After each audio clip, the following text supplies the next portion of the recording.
What is up? It's George the Fragrance Apprentice here, and winter 2016.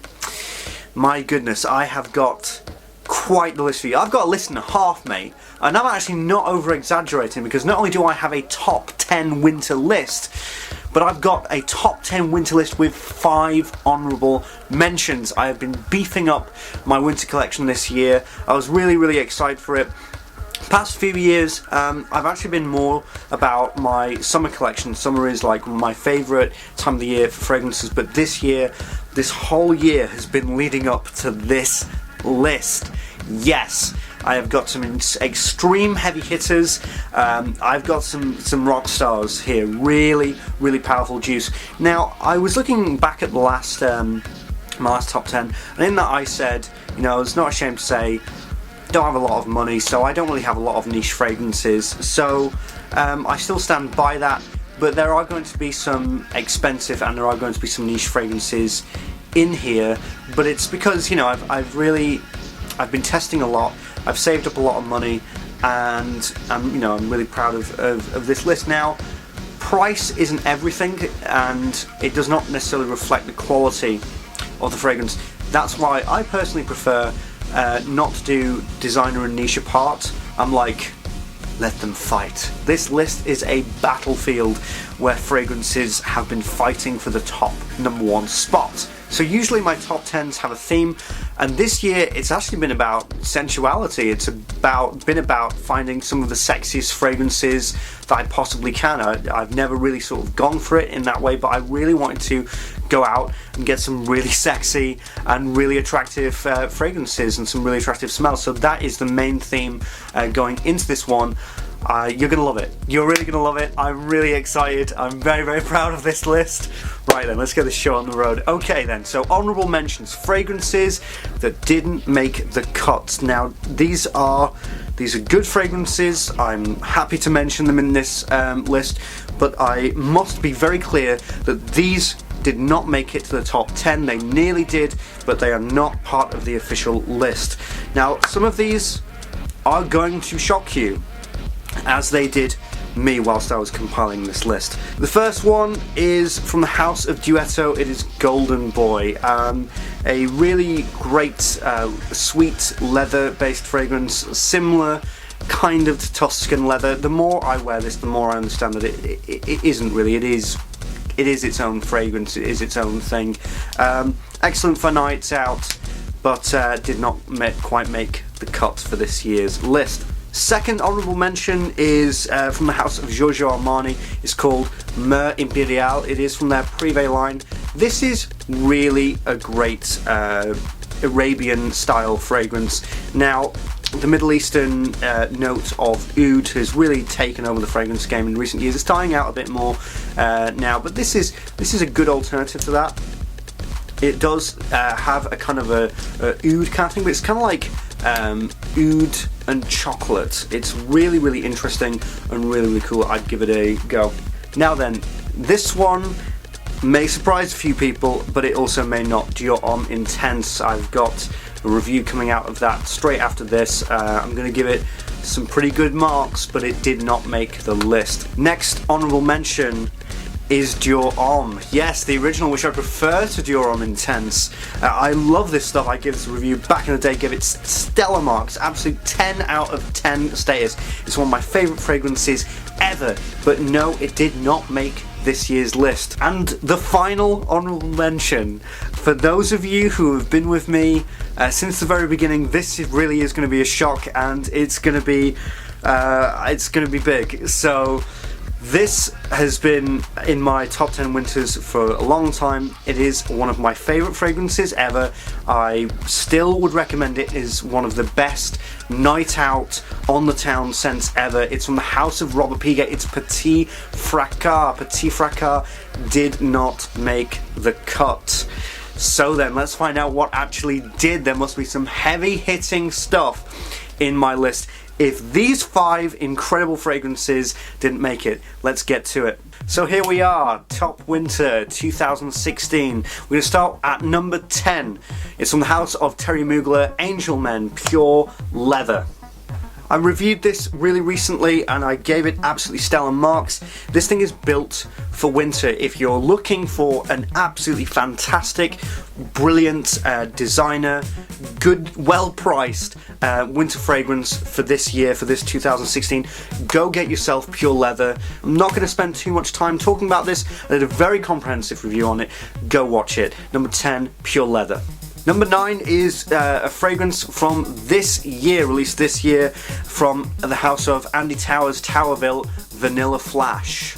Andy Tower fragrances are no joke. The way that they work with vanilla and amber is very, very original and very, very unprecedented. It turns it into this very sandy type of musky kind of a smell, and this is a vanilla rose combination not like any other. It's very avant-garde, it's very artistic, so be careful when you're buying this, but I've enjoyed wearing this and I've got a few compliments of it. Smells kind of similar to Ambre Nuit by Christian Dior, but like what, 1/8 of the price.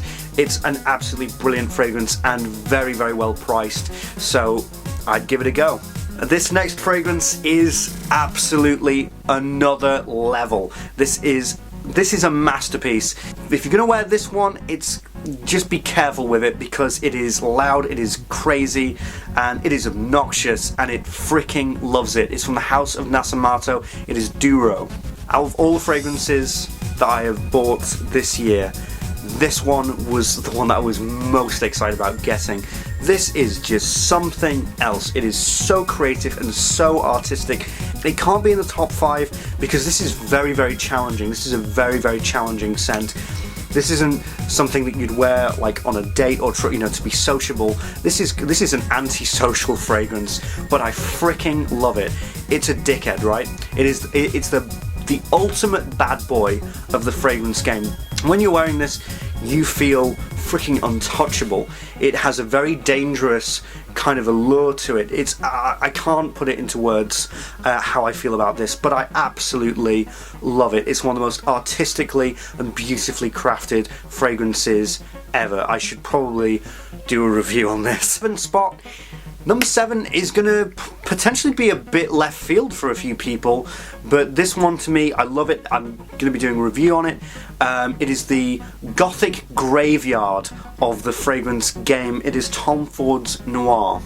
So, you want a sexy fragrance, but you want something quite mysterious. You want something quite gothic, actually, something very brooding.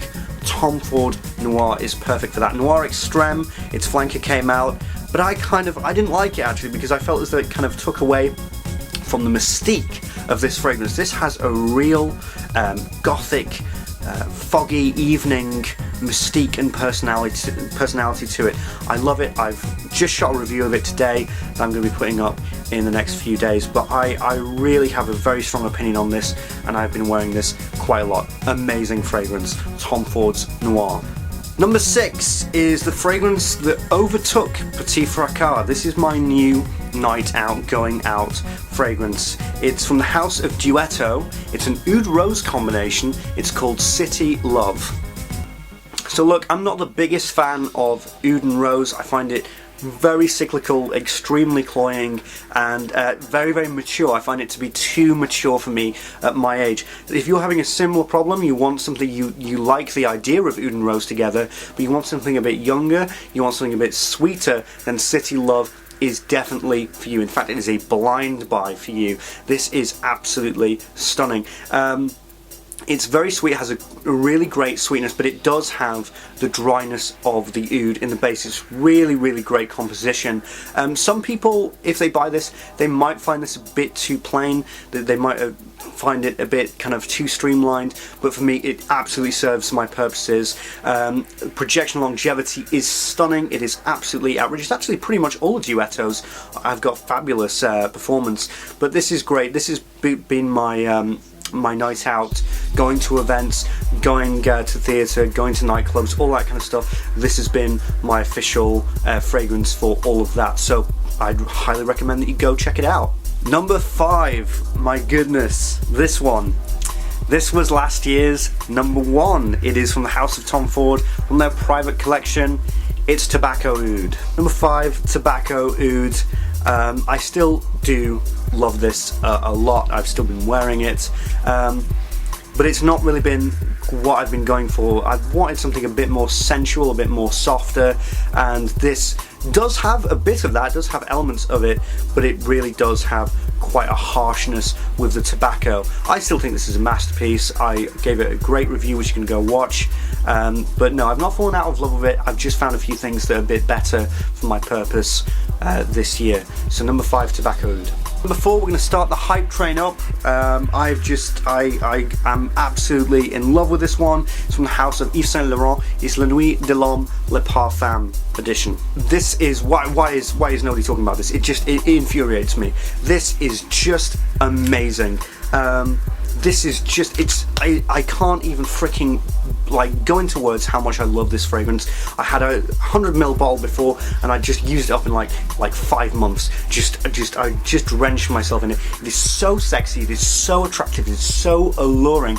It actually smells to me like vetiver, like kind of soapy vetiver mixed in with chocolate fudge brownie by Ben & Jerry's. It is sexy stuff. It is absolutely stunning. It just destroys the original. It destroys the Eau de Toilette. The Eau de Toilette hadn't got much going for it, but now we've been reformulated. This just kicks its arse, absolutely.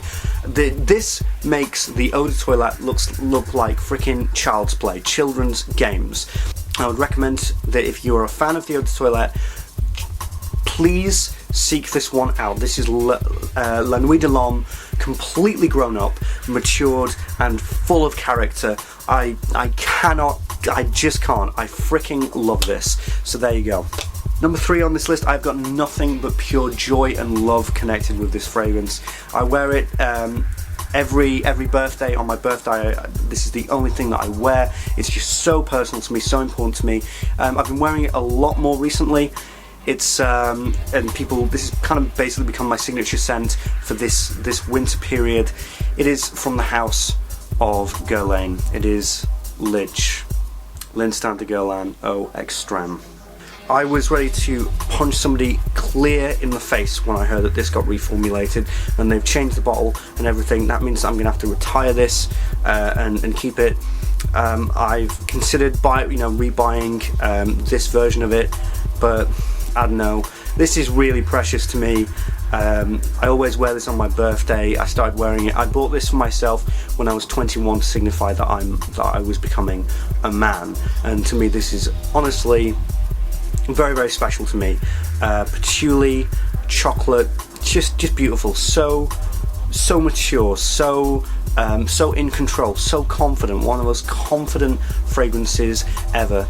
Unfortunately, this has become a vintage bottle, and these are just, you're losing them. These are going the way of the dinosaur. But honestly, if you can find this version, I would highly recommend that you buy it, and if you don't like it, then give it to me. So there we go. The only fragrance that keeps its spot from last year is from the house of D Squared, in at number 2, Potion Royal Black. Again, I'm not going to say too much about this one. I've got a really funny review of this that you can go watch. Really cool. I'm really proud of the review actually, but man, this is sexy stuff. Sexy, peppery. It always has reminded me of Creed's Royal Oud. I mean, there's a clue in the title, Potion Royal Black. So it is, but it's leather, spices, and rose, but it is syrupy. It is sexy, syrupy stuff. So I would highly recommend it. Go watch my review. So look, this has been an incredible list. Probably the most impressive list that I've ever created, and I just can't believe the amount of quality in my fragrance wardrobe at the moment. I'm blown away by it. I love it. But this one takes the cake. This one is just too much to even fathom. I just start the hype train up. Just go into the hype train, rev it up, throw some coal on. You know what this is. You know what this is. Alright, what else could it be? Let me ask you, what else could this number 1 spot be? There is nothing in the fragrance industry that can touch this at the moment. You better believe that. I'm too excited. It is from the house of Christian Dior. It is from their Privé line. It is the Thievester. It is Fève Delicieuse. At the end of the day, what else? What on earth? What? Name one fragrance that can even top this at the moment. This is just, I can't even believe I have this in my collection. How freaking lucky am I? This is just sex in a bottle. Absolutely, unfleetingly, just sex and romance in a bottle. It's just incredible. This is the best day fragrance that's ever been constructed, and I just can't say enough good things about it. I reviewed it with Dava. I gave it a 5 stars. If I could have given it 6 stars, I would have given it 6 stars. If I could give it 11 out of 10, I would. But this is rock star status. This is tonka bean done to perfection. But the thing that kills me, right, is just, I'm gonna have to give it a bit of a spray. It's just, as soon as you spray it, it's just too damn good. It's just too damn good. But when it dries down, it's got like this little thing that just like the pralines just come up at you, and it's just like freaking holy shit. One of the best fragrances that I've ever smelt, and it's gonna take something really special, really special for this to ever be dethroned as my favourite winter fragrance ever. So good luck, fragrance industry. That's all I've got to say. So there you have it, ladies and gentlemen, my official fragrance winter wardrobe of 2016. If you're watching in January and February, fantastic, welcome to 2016. But if you're watching at the end, if you're watching in December, don't worry, this still counts. This still absolutely 100% counts, and the 2017 will be for January and February. So there you go. Hope you enjoyed the list. What did you think of the list? What are your favourite fragrances? What are you going to be wearing this winter? Until next time, I hope you got the information that you were looking for. But until next time, I'm the Fragrance Press, and I'm out.